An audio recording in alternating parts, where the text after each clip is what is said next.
O áudio que vocês vão ouvir agora é parte do podcast Xadrez Herbal. Caso vocês queiram ouvir mais sobre esse assunto e outros temas de política internacional, é só ir em xadrezverbal.com. Então, como diria o Matias, sem mais delongas, vamos para o primeiro bloco do Giro de Notícias. Notícia da sexta-feira retrasada, dia 22 de março.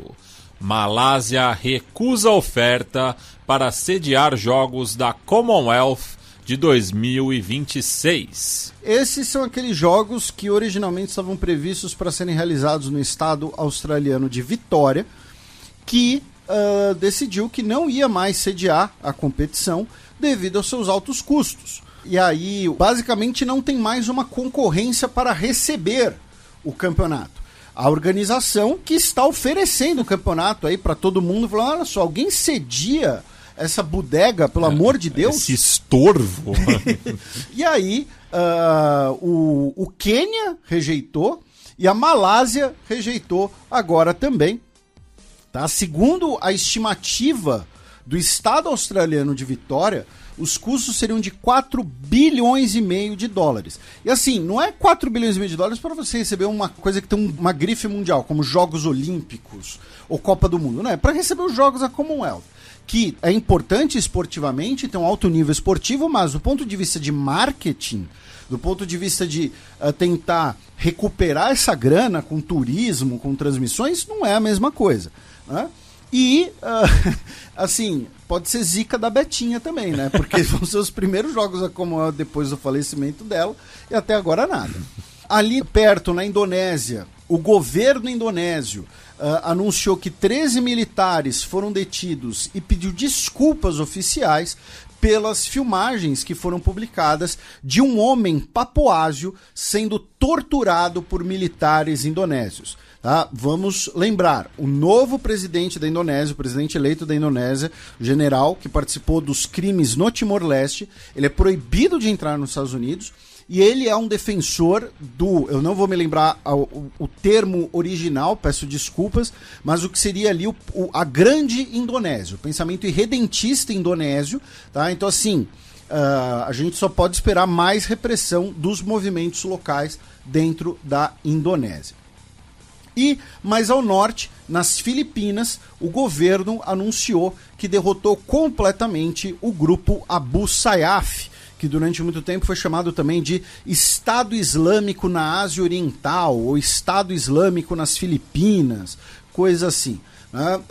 Ele realizou, né, um dos maiores atentados terroristas, né, na história das Filipinas, em 2004, né, quando explodiu, né, bombardeou, colocou uma bomba, não sei o melhor termo, a melhor tradução, em um navio de transportes, tá, um navio de carga, e agora o governo filipino anunciou que derrotou completamente o grupo, com os seus últimos integrantes tendo sido mortos em um confronto.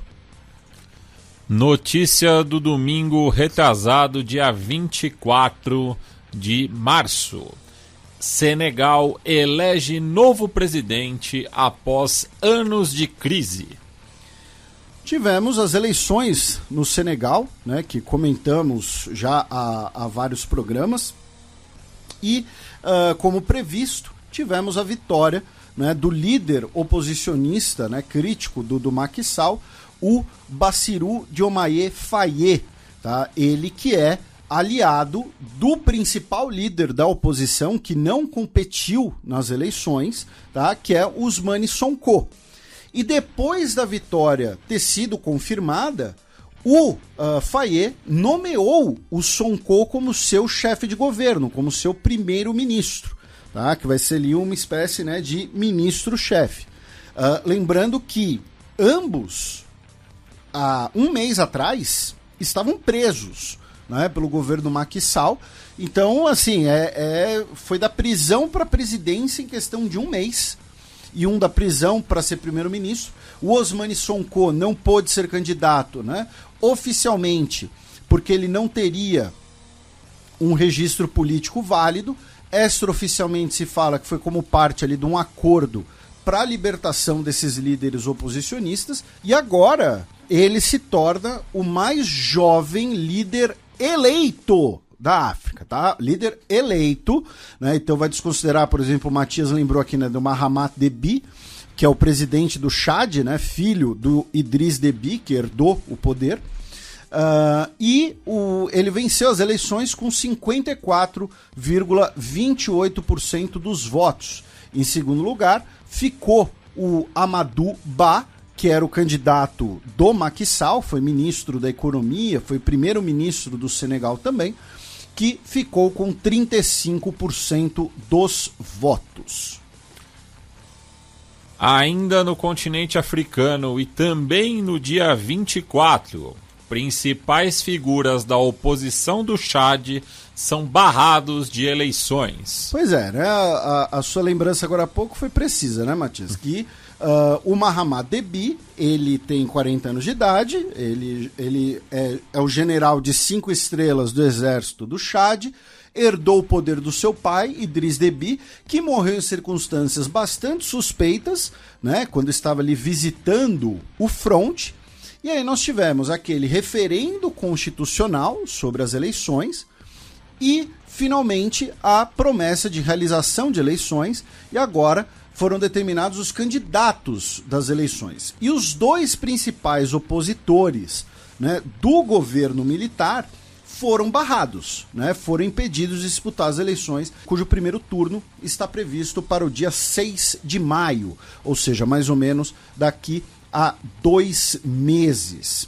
Também no Chad, 6 soldados morreram em uma explosão que o governo responsabilizou o Boko Haram. Tá? Enquanto isso, no Níger, tá? 23 soldados foram mortos em uma emboscada realizada por um grupo jihadista. Notícia da segunda-feira da semana passada, dia 25 de março. Porto Rico declara epidemia após aumento de casos de dengue. Aqui a gente vai falar, vai ser notícias sanitárias, digamos assim, né? Mas Porto Rico declarou, né, essa emergência devido aos casos de dengue. No território são 3,2 milhões de pessoas e o território já registrou 549 casos até o momento, sendo que dessas 549 pessoas, 340 precisaram de hospitalização. Tá? Ao mesmo tempo, está sendo desenvolvido um projeto para um terminal de gás liquefeito em Porto Rico, tá? Num valor ali de dezenas de milhões de dólares. Porém, para realizar esse terminal, para construir esse terminal, está sendo feita a dragagem de uma área da costa, né, para construir o terminal marítimo, e que está gerando um prejuízo ambiental em tartarugas e em corais, e também pode estar ligado à depredação, né, à degradação, melhor dizendo, das áreas ali que no Brasil nós chamamos de mangue, né, que consequentemente tem um efeito cascada, né, no ecossistema e podem ter relação com aumento de criadouros de mosquito, aumento de casos de dengue, né? Nessa semana também foi revelado que estão sendo investigadas as mortes de milhares de pinguins na Antártida devido à gripe aviária. Nos Estados Unidos, nós já temos pelo menos 6 estados que registraram casos de bovinos contaminados, infectados, né, com gripe aviária, e um caso já de transmissão para humanos, tá? Que foi do bovino para uma pessoa no Texas, tá? Gripe aviária numa pessoa no Texas. Então é aquela coisa, vamos todos morrer. E, além disso, na semana passada, peço desculpas, na quinta-feira, dia 28 de março, foram encerradas a 9ª rodada de negociações na Organização Mundial de Saúde para chegar a um acordo que previna e evite futuras pandemias, tá? E aqui eu vou dizer para os nossos ouvintes, para os ouvintes do Xadrez Herbal, isso não é novidade. porque teve gente lá 2 anos atrás vendendo isso daqui como se fosse uma coisa super fácil, super tranquila, como parte daquele discurso de procurar uma responsabilidade apenas pela pandemia, né? Então, não, a culpa da pandemia foi especificamente de alguém que deixou a porta aberta lá no laboratório de Wuhan, né? A gente ainda não sabe direito o que aconteceu em Wuhan, não é, se é que a gente vai saber um dia, a verdade é essa, né? Mas então temos que ter um acordo vinculante sobre isso. E aí ficava mastigando a propaganda dos Estados Unidos e regurgitando. Por que eu estou falando especificamente dos Estados Unidos nesse caso?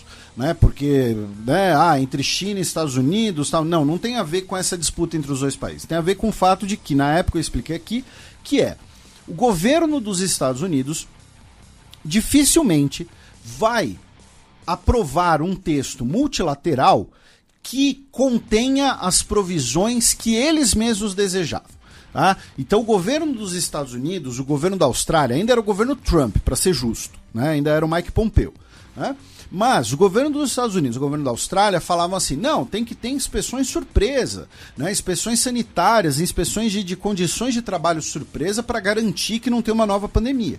Só que vamos lembrar que o governo dos Estados Unidos não faz isso no plano multilateral, né? Os 2 exemplos que eu sempre uso para ajudar vocês a visualizarem isso são, primeiro, o fato de que os Estados Unidos não são signatários do anexo opcional da Convenção contra a Tortura.